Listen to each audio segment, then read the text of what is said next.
Hey, what's up? So today I'm gonna watch Gamera versus uh, uh, Gyaos, whatever. I don't care. Uh, yun. Gamera versus Gyaos. How about Gyaosu? Gyaosu. Gamera versus Gyaos. 1967. Let's go. So, Gamera versus Gyaos. Ayun nga, Gyaos. Uh, Tama nga yung sabi nila na third time's the charm, for especially for this film. um this was definitely a good story, or a good movie, or yun, good movie. um so let me start by saying why. Kasi if you're going to present an enemy or a villain, or you gotta have um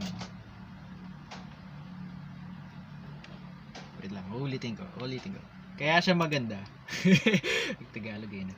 Kaya siya maganda kasi maayos yung villain, maayos yung kalaban ni Gamera, si Gyaos. He was a formidable foe for Gamera, which is basically the hero of this franchise, or this movie. Si Gyaos is sort of the polar opposite of Gamera, or like, yun nga, parang opposites sila. Kasi sa Gamera, or like, basta yung mga weakness yung mga weakness ni Gyaos ay strengths ni Gamera. Gyaos can't live, or can't go outside, and Gamera, because Gyaos can't go outside because of the sun, or the ultraviolet rays, and Gamera is mainly a fire elemental kaiju. So he already has the upper hand, pero that doesn't really mean Gamera always wins the fight. So there are three major fight scenes, or battle scenes, with Gamera and Gyaos. Gamera, it gets defeated in the first. I think there are four, actually. There are four main battle scenes. Kasi yung first, matatalo si Gamera, ma-injure siya kasi hindi pa niya alam yung kinakalaban niya. Kasi second time, he sort of wins that fight, pero may injure pa rin siya. Kasi yun, mananalo siya dun sa fight na yun kasi parang abutin ng umaga, tapos may something strange na nangyayari dun sa katawan ni Gyaos. Tapos parang madidislocate yung limbs nung toes niya. Tapos eksperimentohan obserbahan ng mga scientist. Tapos malalaman nila na weakness niya ay ultraviolet rays, and that sort of helps with the second, or the middle part of the story going forward. And then in the third battle, or the third scene, actually hindi siya wala si Gamera dun sa scene na yun. Pero si the humans versus Gyaos, they try to utilize the morning rays, or the sun rays in the morning, pero hindi nila makaka-capture si Gyaos. Mag-fail sila doon. Kaya doon sa fourth act, or the fourth battle, the last battle ni Gamera at saka ni Gyaos, yun, mananalo na si Gamera kasi syempre siya yung bida dito. Pero kahit papano, Gyaos put up a fight. He was a formidable foe in this movie, which makes him an interesting character, or an interesting antagonist or villain. Tsaka yun nga, he presents a very difficult challenge for the humans and also Gamera, but definitely more focused on the humans. Um, ano pa ba? One thing I also was surprised to like or be interested in, or yun nga, to like in this movie is the kid, the character, si Eiichi. Eiichi seems to be the only radical thinker in this movie. Like the adults, the military, the scientists, any adult, only is parang their only progression is the result of them listening to the kid or listening to whatever Eiichi says. Kasi parang almost everything that everything that Eiichi says, the kid says, is something na makes sense or helps with the problem and is actually a solution to the problem. Like he gives the information na Gyaos only comes out at night so that the military would know that na its weakness was sunlight or ultraviolet rays. Si Eiichi yung nagsabi nun. Tapos meron pa mga iba eh, pero yun yung main na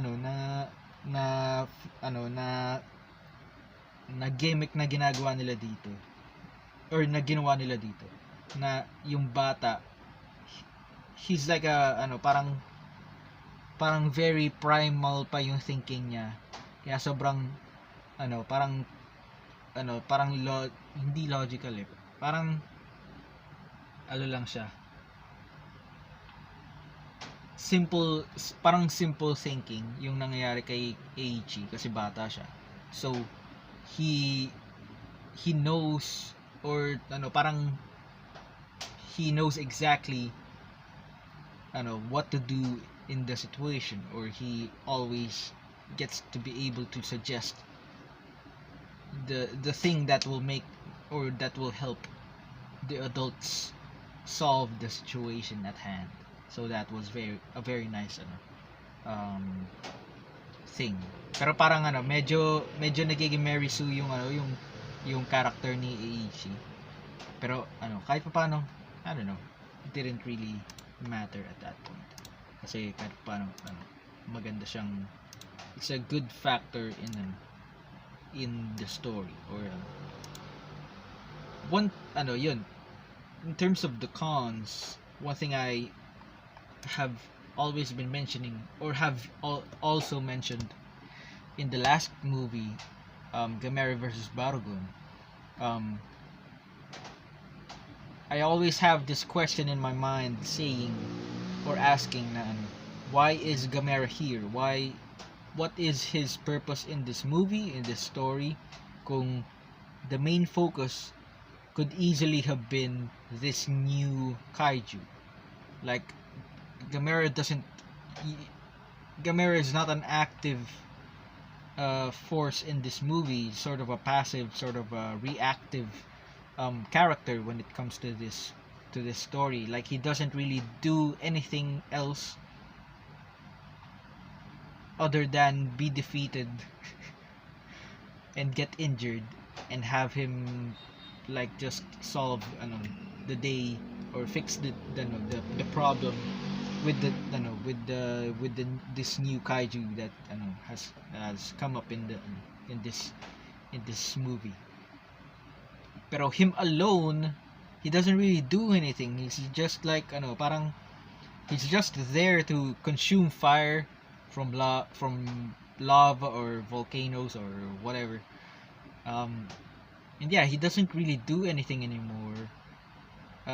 Besides that, parang even the humans don't care anymore about Gamera. Parang the Gamera is here. Oh, it's just gonna let's let him be.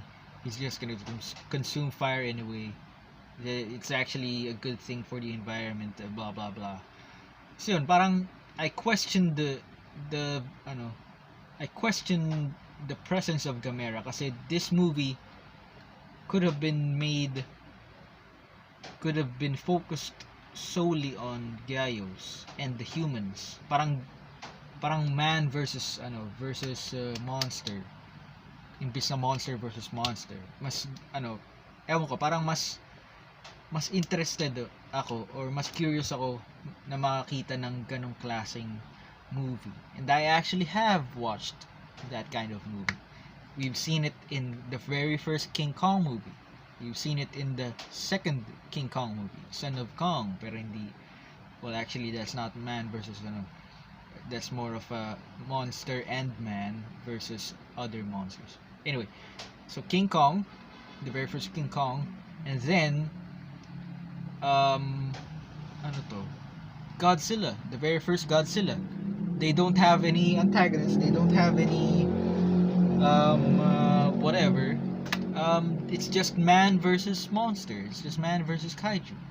And yun nga, I question the direction of these movies or the direction of these stories. Kasi syempre, unang mong mapapansin or ma-realize na they're doing this for like a marketing strategy thing.